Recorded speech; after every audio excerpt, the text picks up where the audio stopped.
and I think it's important it stays that way. But, you know, my focus personally is on getting money out of politics right now. Speaking next, Dylan Ratigan from MSNBC has a new book out called Greedy Bastard. And the author of a brand new book called Greedy Bastard. Dylan has been a huge supporter. He was coming down to Liberty Park from the beginning, you know, helping to rally the troops and get more people out. I've actually been on his show a few times. Been, you know, just amazing. This guy kept me sane during the economic crisis and the bailout because he was the only guy on TV who was actually speaking the truth. So Dylan Ratigan, people.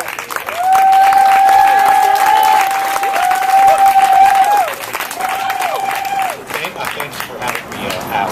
I want to start today, because of the nature of what today is, by giving you an example of how the kitchen table issues of our time, whether it is unemployment, whether it is poverty, whether it is the dysfunction in our educational system, whether it's the poor nutrition that has infected so much of our society, whatever the kitchen table issue may be, unfortunately, every time you try to go down the rabbit hole to figure out why it is that we have all these problems, inevitably they lead you back to the corrupting and briberous relationship between the special interests that are financing our government and the interests of the communities of this country. And I had the privilege today of publishing a piece in partnership with Russell Simmons and Ben Chavis on what we call the mathematics of racism. And what you'll see when you look at the data is that we have more black and Hispanic men today in prison than we had slaves in 1850. No joke. We have, in this country today, 40% of our inmates are black men, and yet only 14% of our population is black men. Wow. When you look, I won't rattle, in fear of horrifying you, I'm going to stop rattling off data. The second thing that I will bring to your attention, though, is this.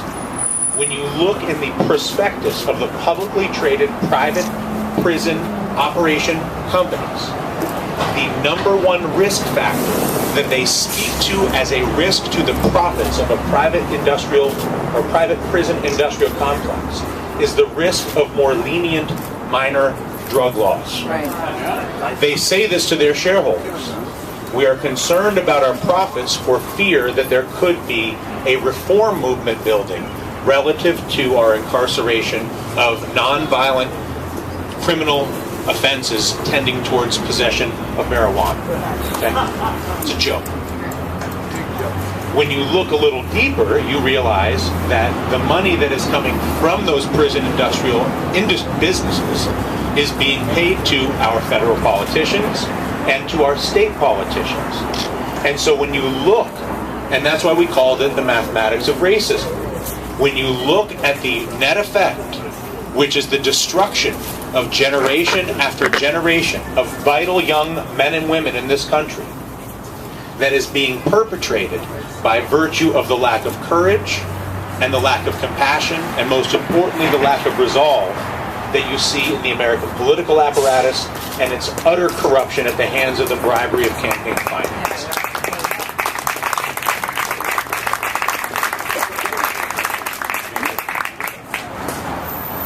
I could sit here and give you the same speech relative to why it is that our health care is so expensive and treats people so poorly.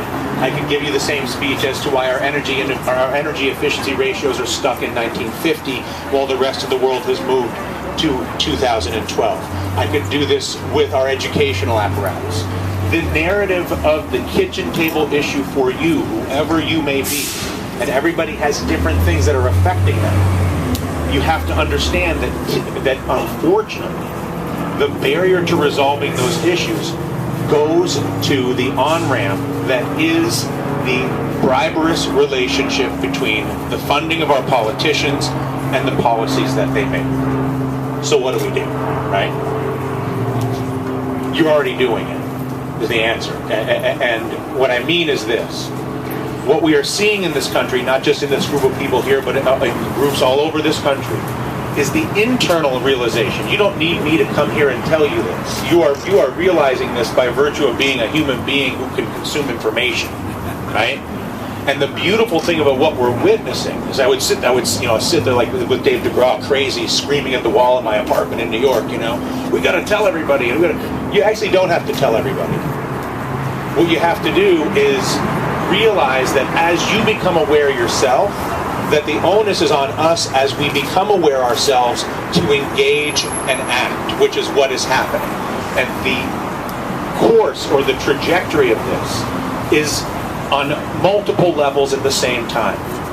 So what we're looking at here is a Federal Reserve Bank, right? And I want to be very clear. Banks, by their definition, are neither evil nor good. They are a place where money is kept. That's all they are. It's like a hammer. I can use it to break your toe, or I can use it to build a house.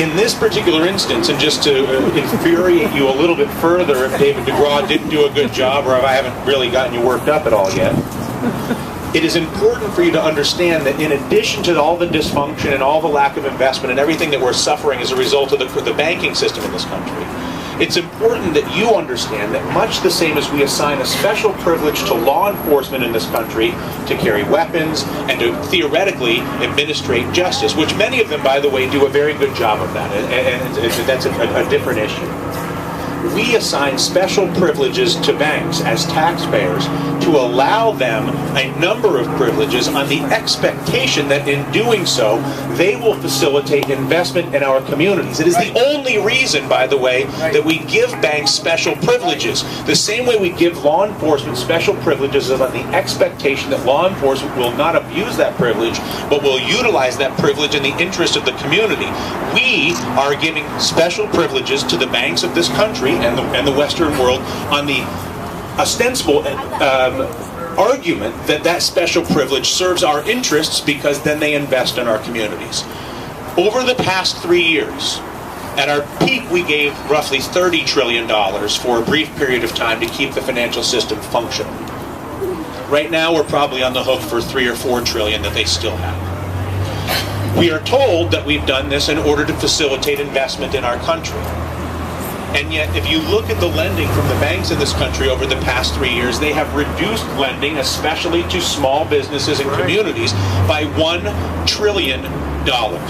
So simultaneously, they are taking trillions from us while reducing the actual investment that is supposed to be accorded to the privilege of the rights that they are uniquely granted by us, the people. This comes to the issue of awareness and understanding that it is not that your position could not be more just, that your narrative is not a political narrative, that this is not a left narrative, that this is not a right narrative, that this is a justice narrative, much the same as the Martin Luther King narrative was a narrative of justice, was a narrative of fairness, was a narrative of decency.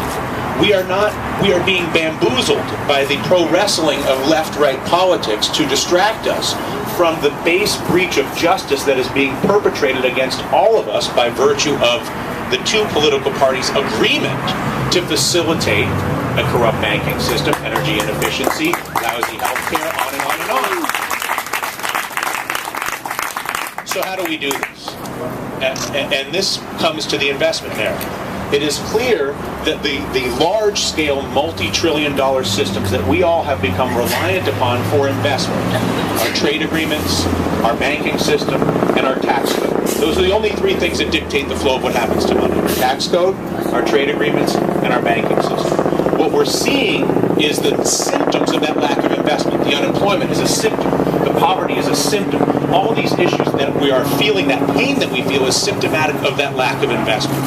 And so it is imperative that as we demand a restoration of justice in the American government through a pursuit of a constitutional amendment to get money out of politics, which will happen, I'll get to that in 1 second, then I'll shut up. It is also important that we understand that when you are lacking investment from the sort of the super apparatus, that your only alternative is to do what you are doing, confront it, but also make the effort to invest in yourself and the people that are nearest to you in your communities. That's right. Because they may be able able to take away the flow of money from the pie in the sky, but they can never take away our ability to invest with one another in order to care for one another, in order to educate one another, in order to develop our own resources internally in order to ensure our own community has its vitality.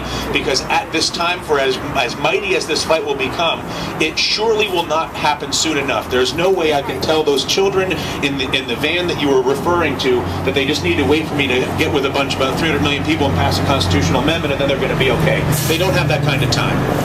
And so the beautiful thing about what's happening is we are on two fronts.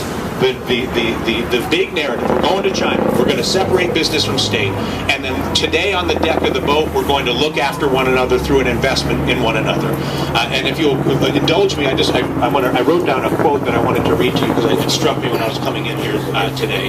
And I feel like the occupation movement and everything that we're experiencing in general, this speaks to that. And it says this, it says, the basic difference between an ordinary person and a warrior is that a warrior takes everything as a challenge, while an ordinary person takes everything as a blessing or a curse. And here is to the warrior in every one of you, and here is to the challenge of our time, which is the restoration of justice through the investment in one another and the demand that our country once again invest in our own people as opposed to the preservation of their own interests at our expense. And thank you for letting me speak.